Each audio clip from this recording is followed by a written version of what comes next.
Sean bienvenidos a este segundo capítulo de nuestra nueva temporada de la Catequesis del Nefrón. Tras haber desarrollado las generalidades sobre el culto mariano, el capítulo de hoy se detendrá a explicar los llamados 4 dogmas marianos. Estos dogmas son 4 verdades de fe relacionados con la Santísima Virgen, que han sido definidos de modo solemne e infalible por el magisterio de la Iglesia. ¿En qué consiste cada cual? ¿Cómo llegó la Iglesia a estar segura de ellos? ¿Y por qué son importantes para nuestra vida de fe? En el capítulo anterior, repasamos varios pasajes de la Sagrada Escritura que la Iglesia ha leído con frecuencia en clave mariológica. Naturalmente, no todos tienen igual significatividad, sobre todo si se considera que en muchos de ellos la alusión a la Virgen no es explícita, y en otros, aun siendo explícita, puede parecer un tanto tangencial. Con tan pocos datos concretos, algunos protestantes critican la preponderancia que Santa María tiene hoy en la vida de la Iglesia. ¿De dónde salieron todas esas cosas que creemos sobre ella, las cuales no son explícitamente sostenidas en la Biblia? En realidad, la fe mariana de la Iglesia fue el resultado de un desarrollo espontáneo a partir de esos pocos datos, cuyo significado se iba profundizando de la mano con el significado que debía dársele al misterio del mismo Cristo. Esto nos devuelve a lo que se señaló en el capítulo anterior sobre el punto de partida cristológico de toda la mariología. Esto significa en último término que lo que la Iglesia cree sobre la Virgen María procede y depende de lo que cree sobre la persona de Jesucristo, por referencia a la cual se debe interpretar todo. Por eso, de entre todos estos pasajes que en su momento indicamos, sin duda los más significativos son los que se refieren a la concepción y nacimiento de Jesús. Se encuentran respectivamente en el primer capítulo del Evangelio según San Lucas y el primer capítulo del Evangelio según San Mateo. En estos relatos, no solo encontramos alusiones explícitas a la figura de María Santísima, sino que también vemos perfilado lo que en cierto modo viene a ser el núcleo de su vocación, desde el cual debe ser leído todo lo demás. El relato de Lucas describe el anuncio del ángel a María Santísima y la libre aceptación de su embajada por ella. El acontecimiento es sin duda notable, y cabía razonablemente esperar la intervención de instrumentos especiales para el mismo. La especial cercanía y colaboración con la obra de Dios reclamaban especialmente que María fuese más perfecta que cualquier otra cosa que haya venido antes. De hecho, no deja de sorprender la deferencia con que se dirige a ella el ángel, señalándole como la llena de gracia, en griego kecharitomene, expresión única que la Biblia no aplica a nadie más. Esta expresión se encuentra, por cierto, en el corazón de los desarrollos ulteriores de la doctrina católica sobre María Santísima. Esto porque la piedad cristiana le resultó evidente afirmar que el Señor otorgó a María gracias y dones proporcionados a la misión que le tocaría cumplir, lo cual en la práctica equivale a decir que le puso los más que se pudo. Por eso la expresión llena de gracia se debe interpretar como sosteniendo literalmente que en María residen permanentemente todas cuantas gracias convenientes fuera capaz de soportar su naturaleza. Tenemos entonces como principio general y básico de razonamiento que en previsión de su peculiar participación en el misterio de la Encarnación, podemos asumir que María Santísima fue adornada por Dios con cuantas gracias parezcan posibles y convenientes a su vocación. Naturalmente, de estas gracias habrá algunas que estén muy claramente afirmadas en la Sagrada Escritura, mientras que otras serán solo sutilmente sugeridas o insinuadas y corresponderá a la reflexión piadosa del pueblo de Dios irlas explicitando a medida en que profundiza sobre los alcances del misterio de la redención. Entre esas numerosas gracias que Dios concedió a María, hay algunas que ciertamente pertenecen más bien a la especulación teológica, como por ejemplo la suposición que han hecho algunos santos de que María tenía pleno uso de su racionalidad y libertad ya desde el seno materno. Pero otras, en cambio, se fueron asentando hasta gozar de amplia aceptación por parte de los teólogos y viva raigambre en la devoción popular, a tal punto que finalmente la Iglesia vio conveniente definirlas como dogma, atendiendo sobre todo a las herejías manifiestas que parecían también subyacer a su negación. Este proceso ha dado lugar a los llamados 4 dogmas marianos, que no expresan ciertamente todo lo que la Iglesia de hecho siente y cree sobre nuestra Madre, pero sí dan cuenta de lo que el magisterio ha considerado, mediante decisiones irreformables, que debe ser firmemente afirmado por todos los fieles. En este capítulo iremos explicando cada uno de ellos de acuerdo con el orden en que fueron definidos, para que se comprenda adecuadamente su justificación y significado.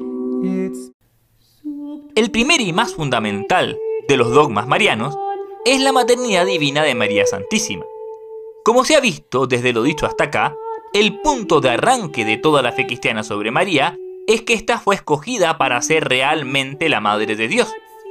Ya los evangelios la declaran con frecuencia la Madre de Jesús, y Lucas incluso nos presenta a su prima Santa Isabel, reconociéndola cuando recibe su visita como la Madre de mi Señor.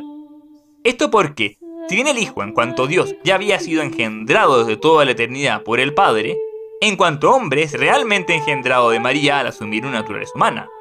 Ella es con toda propiedad Madre de Dios, porque el Verbo, persona divina, recibió su naturaleza humana de ella, que lo llevó en su vientre y le dio a luz.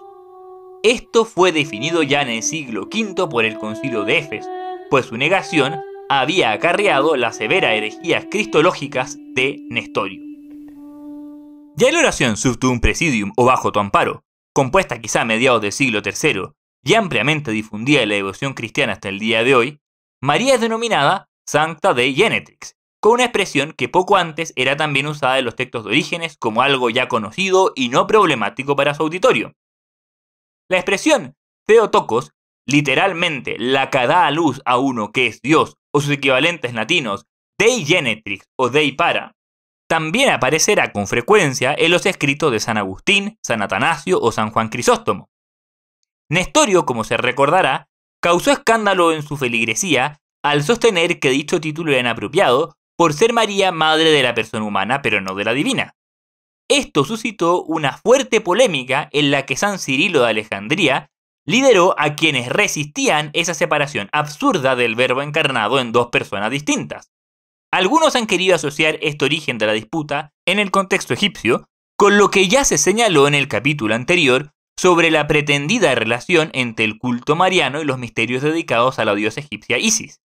Esto porque, al parecer, hay registro de que el título Theotokos se había aplicado con anterioridad a Isis, lo cual lleva a algunos a sospechar una transposición del mismo hacia María desde su empleo respecto de aquella. Ahora bien, no puede perderse de vista el hecho obvio de que el título en cuestión, incluso si coincide nominalmente, está siendo interpretado y situado desde contextos completamente distintos.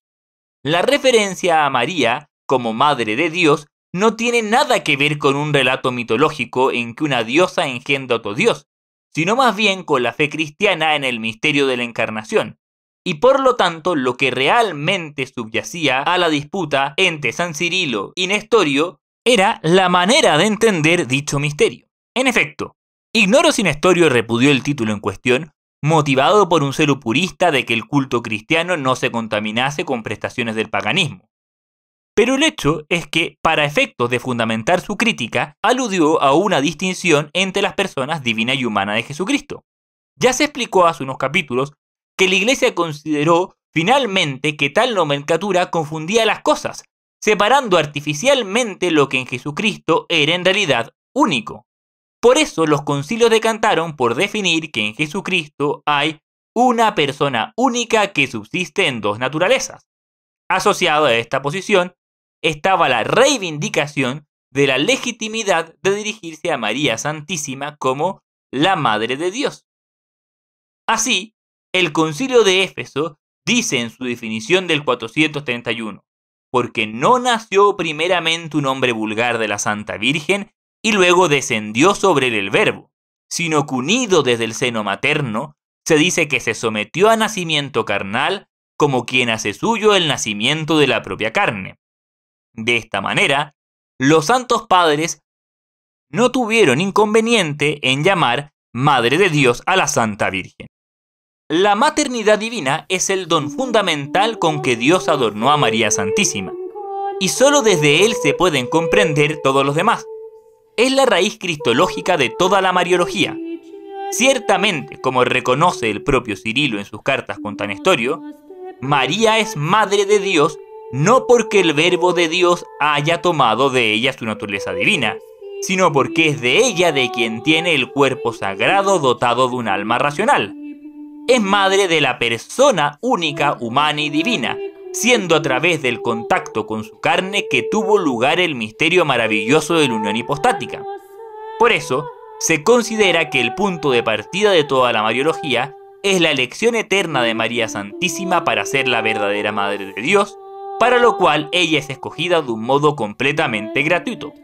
Es en previsión de este don fundamental que Dios le concede también a María los otros dones a los que nos referiremos de inmediato. De los relatos evangélicos se extrae también con mucha claridad el carácter virginal de la concepción de Cristo en el seno de María.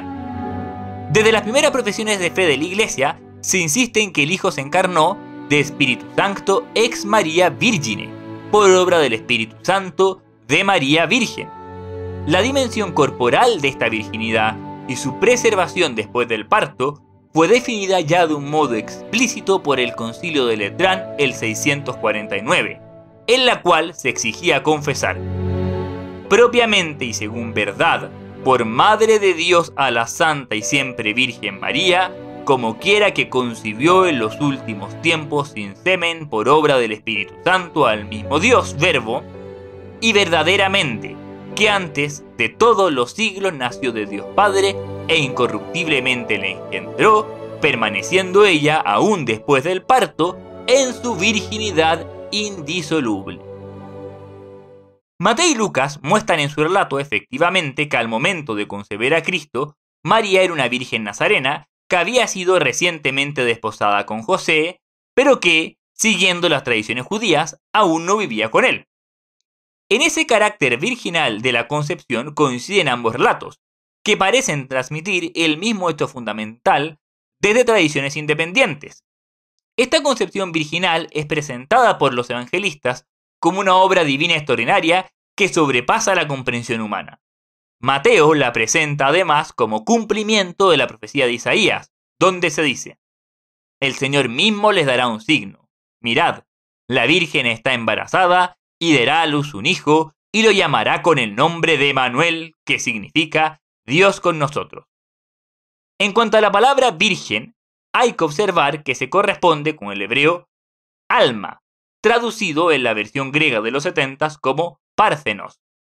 Hoy, con cierta frecuencia, el versículo en cuestión es traducido al español con la palabra joven o jovencita, pues la expresión hebrea original tiene solo la connotación de una mujer casadera que aún no ha dado a luz, y que de acuerdo con las expectativas de la época, se presume virgen, aunque no es de estricta necesidad que lo sea.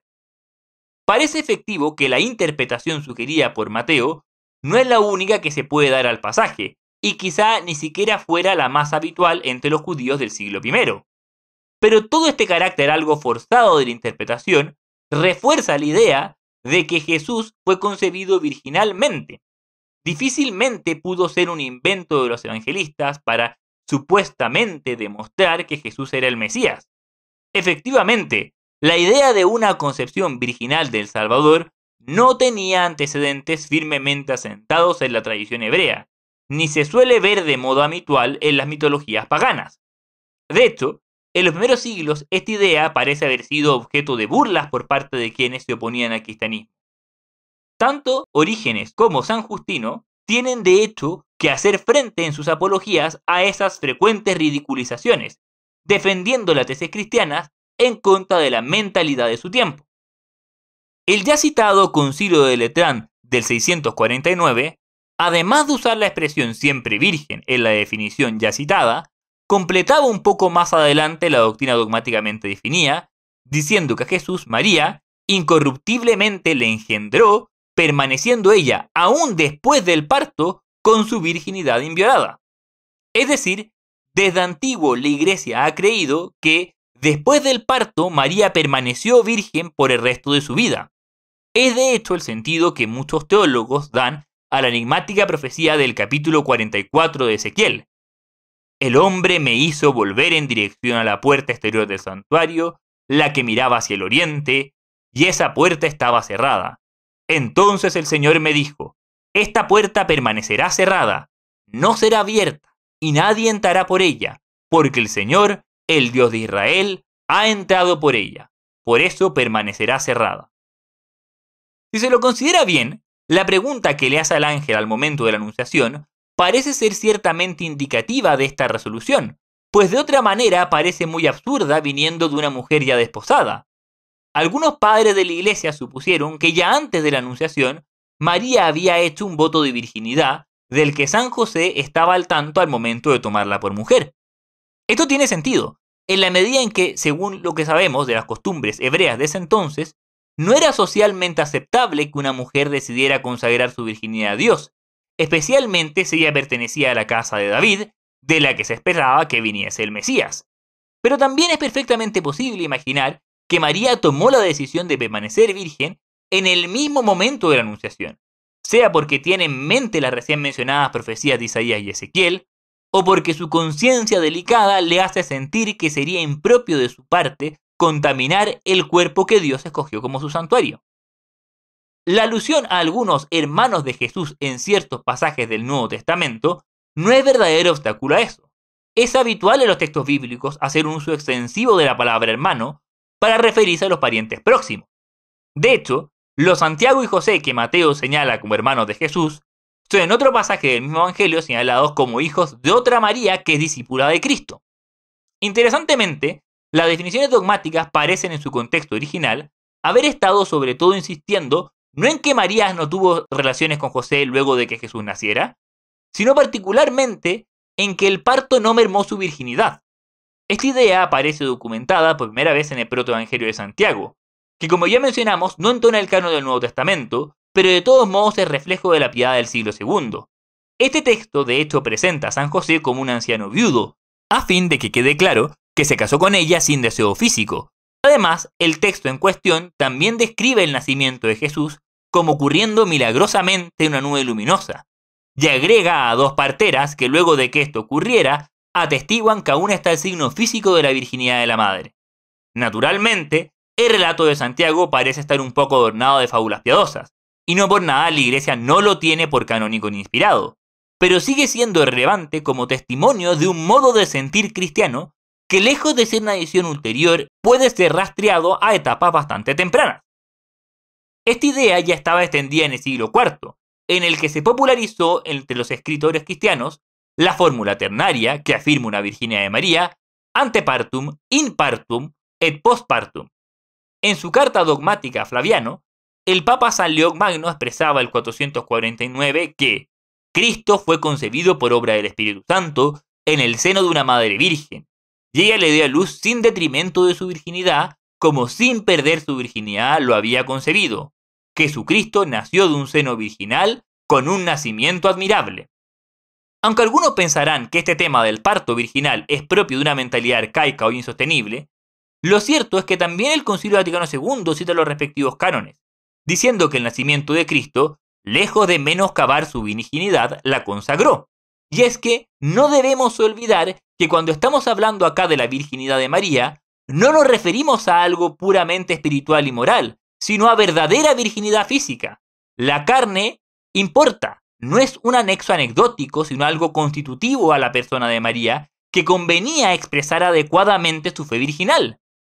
Parece ser que es relevante que el cuerpo, que fue santuario para nuestro Señor, se mantuviera intacto también en el sello corpóreo de su virginidad.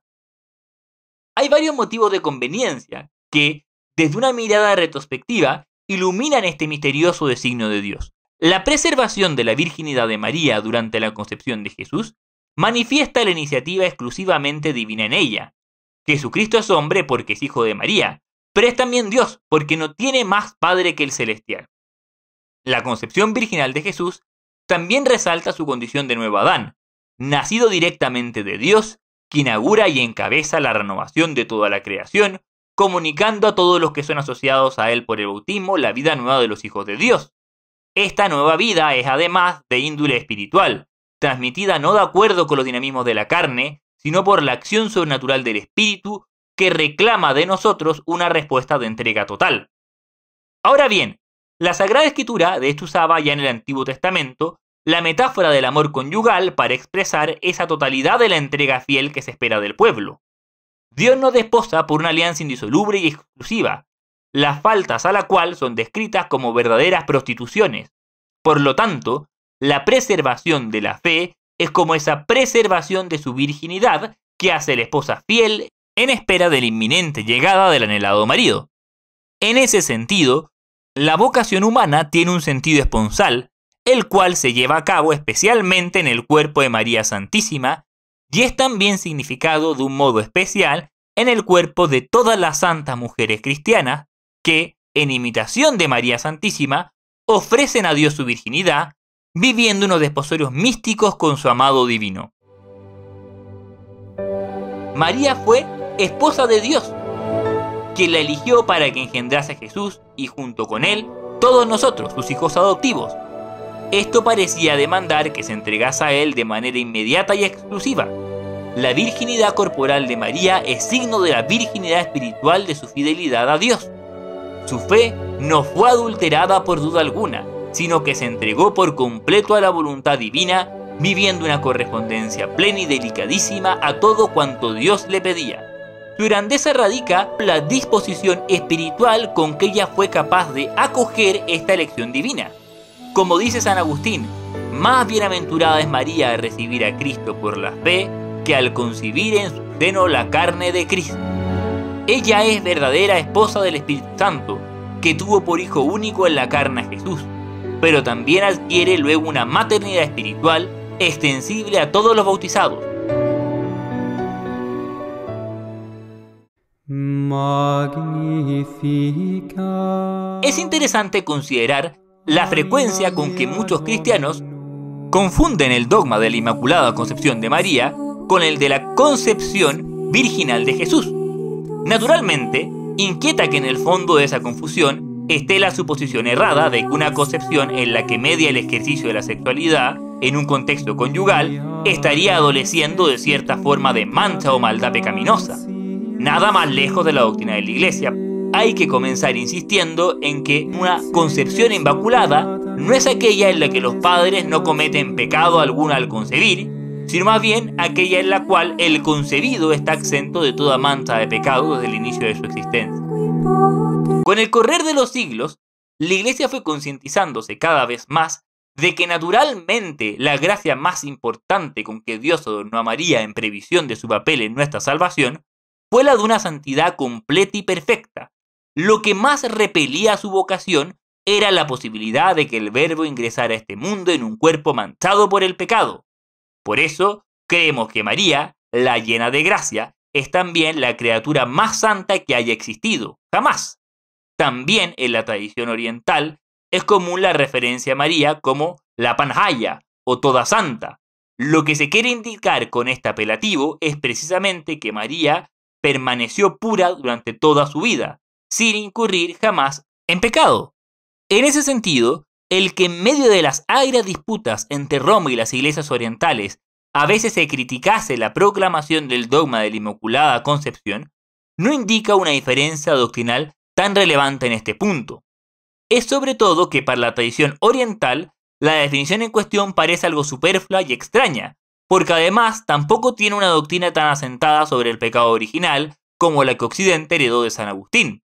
En suma, hay consenso en ambas tradiciones en que María Santísima no cometió nunca pecado alguno durante su vida terrena y que por esto no ha habido ni habrá santos ni santas más santos que Santa María.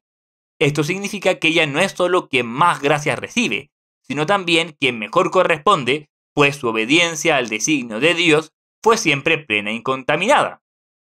El hecho es que con el tiempo, los teólogos empezaron a preguntarse por la relación de María con esa mancha originaria que hemos heredado de nuestros primeros padres.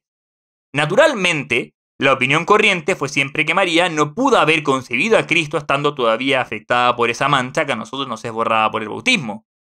Pero por otro lado, el negar que la tuviese nunca parecía hacer de María una mujer no necesitada de redención, lo cual parecía inapropiada. María debía ser miembro de la Iglesia, es decir, formar parte de la gran comunidad de los redimidos. Así, se hizo común entre algunos autores, entre los que al parecer se incluiría Tomás de Aquino en algún momento de su carrera, la idea de que quizá era más adecuado decir que María nació sin pecado original, porque fue redimida del mismo en el vientre materno. Naturalmente, esta formulación supone que María si llega a ser en un momento temprano contaminada por el pecado, pero que luego se la libera de este.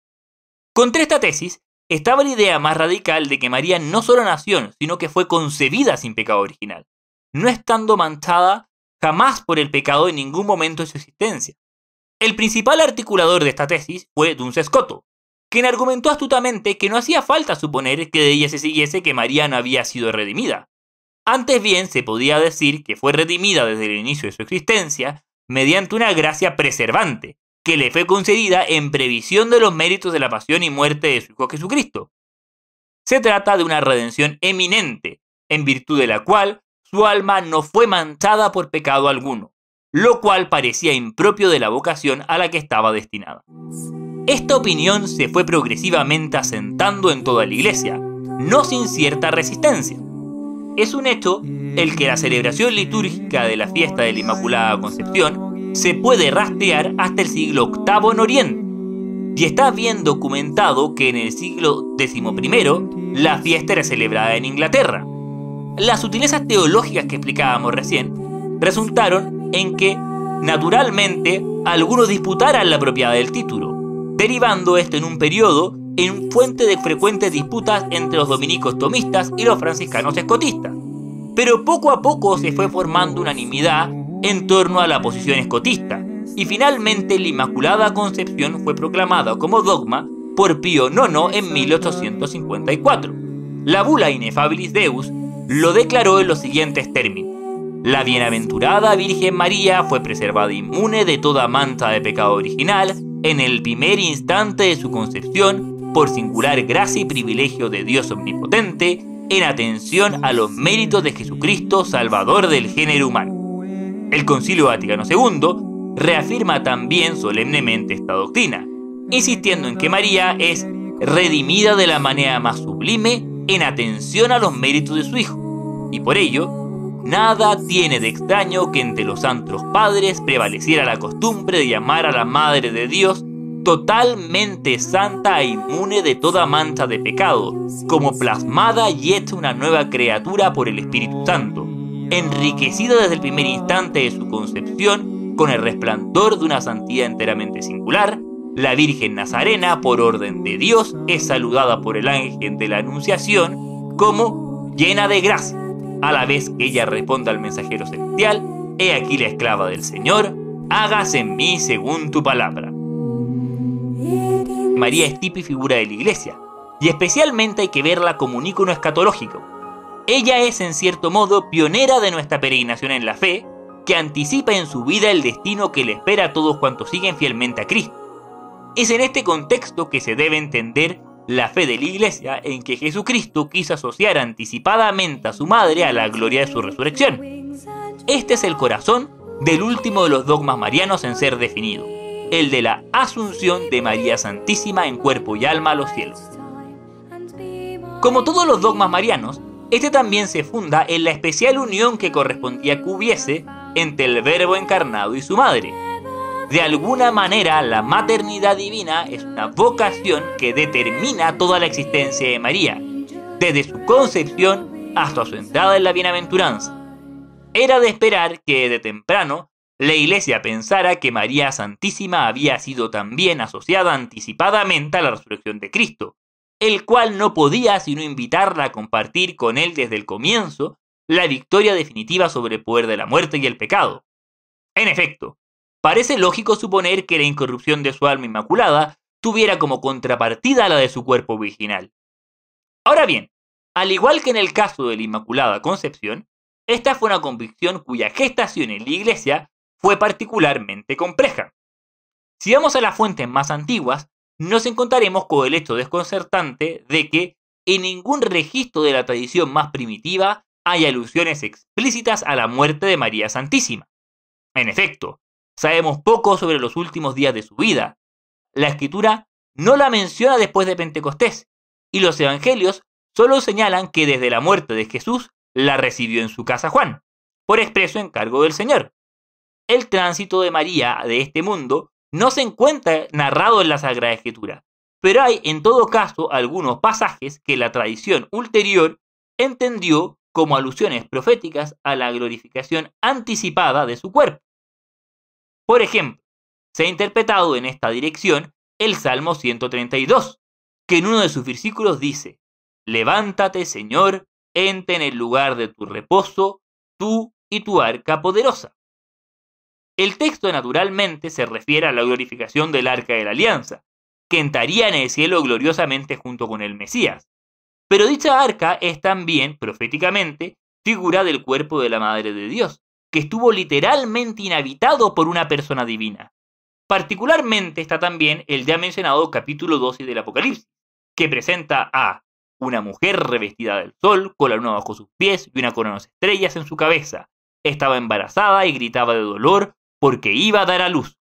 La mujer tuvo un hijo varón que debía regir a todas las naciones con un cetro de hierro, pero el hijo fue elevado hasta Dios y hasta su trono, y la mujer huyó al desierto, donde Dios le había preparado un refugio para que allí fuera alimentada durante 1260 días.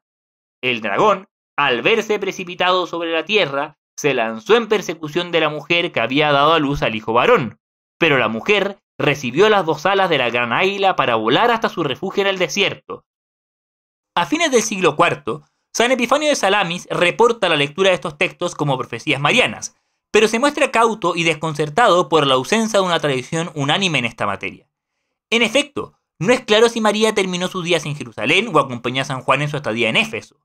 Esto es muy curioso, porque la comunidad cristiana primitiva tenía la tendencia de guardar cuidadosa memoria del lugar en que habían sido enterrados los santos, venerando los cuerpos de los mártires.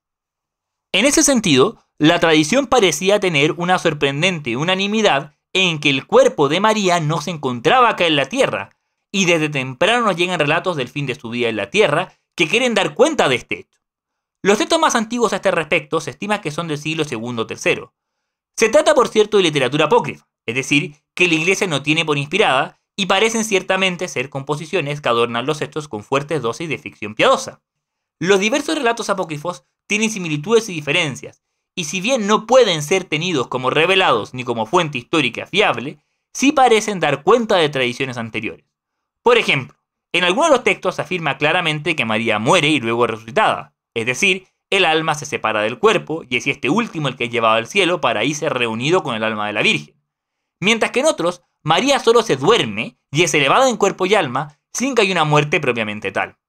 A modo de ejemplo, podemos leer una narración que lleva el título de Juan Evangelista, pero que se piensa que alcanzó su redacción actual en torno al siglo IV o V. Tras un pormenorizado relato de múltiples acontecimientos extraordinarios que habrían rodeado la partida de la Virgen de esta tierra, el relato se cierra del siguiente modo. Los apóstoles llevaron a María al sepulcro y después de depositarla dentro se sentaron a esperar juntos al Señor como éste les había mandado. Y mientras estaban sentados a las puertas del sepulcro, discutiendo entre sí sobre la doctrina, la fe y otras muchas cosas, he aquí que el Señor Jesucristo vino de los cielos, y Miguel y Gabriel con él. Y el Señor dijo a Miguel que subiera el cuerpo de María a la nube y lo depositara en el paraíso. Y cuando el cuerpo fue llevado arriba, el Señor dijo a los apóstoles que se acercaran a él. Y cuando subieron a la nube, cantaban con voz de ángeles, y el Señor ordenó las nubes que partieran hacia el este a las regiones del paraíso. Y cuando llegaron al paraíso, colocaron el cuerpo de María bajo el árbol de la vida, y Miguel trajo su alma santa y la colocaron en su cuerpo. Estas tradiciones piadosas claramente empiezan a formar parte del culto y la piedad cristiana a partir del siglo IV, y tempranamente cristalizan en la liturgia. En efecto, hay registro de que en algunos lugares se celebraba la fiesta de la Asunción ya en el siglo IV, y muy pronto esta se fue extendiendo por toda la Iglesia. Incluso, muchas comunidades cristianas surgidas de la Reforma Protestante mantuvieron la fiesta litúrgica del 15 de agosto, y parece ser que solo más recientemente algunos le han cambiado el nombre para no verse comprometidos con la doctrina en cuestión. En la Iglesia Católica, los obispos comenzaron a mandar cartas a Roma desde mediados del siglo XIX, pidiendo al Papa una definición dogmática, pues esa tradición era tenida por doctrina segura en toda la Iglesia, y la investigación reciente parecía estar revelando su fuerte raigambre en la Iglesia de los primeros siglos. Finalmente, Pío XII decidió definir el dogma en 1950, luego de hacer una consulta sobre su conveniencia a todos los obispos del mundo y ver con alegría que esta doctrina era unánime y uniformemente sostenida en toda la Iglesia. Así, en el corazón de la Constitución Apostólica Munificentissimus Deus, el romano pontífice declara que la Inmaculada Madre de Dios, siempre Virgen María, Cumplido el curso de su vida terrestre, fue asunta en cuerpo y alma a la gloria celestial. En todo caso, la definición dogmática no quiso comprometerse con ninguna tradición en particular, y deliberadamente dejó abierta la cuestión de si María había muerto o no antes de ser elevada al cielo. En efecto, como se comentó, los relatos más antiguos discrepan sobre esta cuestión, y los teólogos han esgrimido buenos argumentos en favor de ambas hipótesis. La fe en la Asunción de María Santísima corona el reconocimiento por la Iglesia de la plenitud de dones excepcionales con que Cristo quiso adornar a su madre, la cual convenía que fuera como su Hijo, preservada de la corrupción y que anticipara en su cuerpo el destino que nos aguarda a todos en el fin de los tiempos. En todo caso, no se insistirá nunca suficientemente en que estos dones con que Dios adornó a su Madre Santísima son por mediación de los méritos de su Hijo, en los cuales ella participa de un modo eminente, pero sin los cuales no es nadie. Precisamente por eso se distingue entre la ascensión y la asunción. La primera palabra se utiliza para describir el destino del cuerpo de Cristo, que se elevó a los cielos por su propia virtud y poder, mientras que la segunda expresa el destino de María Santísima, que fue elevada a lo alto por mediación de Cristo y de los ángeles. Tanto los relatos apócrifos que hemos comentado como las representaciones artísticas tradicionales suelen destacar este aspecto, presentando a María que es llevada por los ángeles.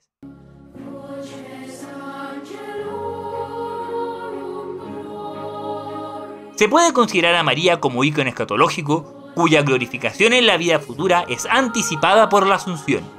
Siendo la criatura más perfecta de todas, es natural que Dios la ponga en el sitio más alto del cielo, sentada a su izquierda para que reine junto con él sobre todas las cosas. Por lo mismo, ya desde el medioevo el arte sacro representa con frecuencia a María gozando anticipadamente de la gloria de los resucitados y siendo coronada por la Santísima Trinidad como reina y soberana de todo lo creado. Habiendo colaborado eminentemente en nuestra redención, María participa también de un modo eminente en el reinado de Cristo sobre el universo.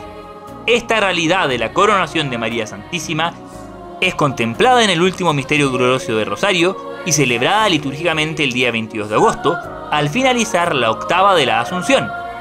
La idea de María como reina hace eco de pasajes de la Escritura, como el mencionado capítulo 12 del Apocalipsis, pero también parece aludida proféticamente en el Salmo 45, que completa una descripción de la realeza del Mesías con la siguiente imagen. Una hija de reyes está de pie a tu derecha, es la reina, adornada con tus joyas y con oro de Ofir. Escucha, hija mía, mira y presta atención. Olvida tu pueblo y tu casa paterna, y el rey se prendará de tu hermosura.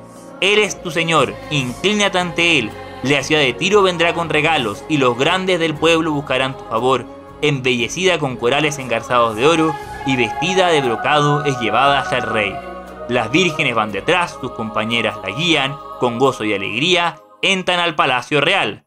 Tus hijos ocuparán el lugar de tus padres, y los pondrás como príncipes por toda la tierra. Yo haré celebrar tu nombre por todas las generaciones, por eso los pueblos te alabarán eternamente. Les agradezco nuevamente por seguir escuchando nuestro podcast, y los invito a que sigan ayudándonos a difundir entre los suyos el inicio de esta nueva temporada. La próxima semana comenzaremos con unos cuantos episodios destinados a ofrecer una breve síntesis sobre el perfil biográfico de Jesucristo que nos presentan los Evangelios, con el objetivo de conocer ciertos aspectos fundamentales sobre su vida, enseñanza y hechos, cuyo relato es sin duda siempre un aspecto fundamental de la catequesis cristiana. Nos vemos online.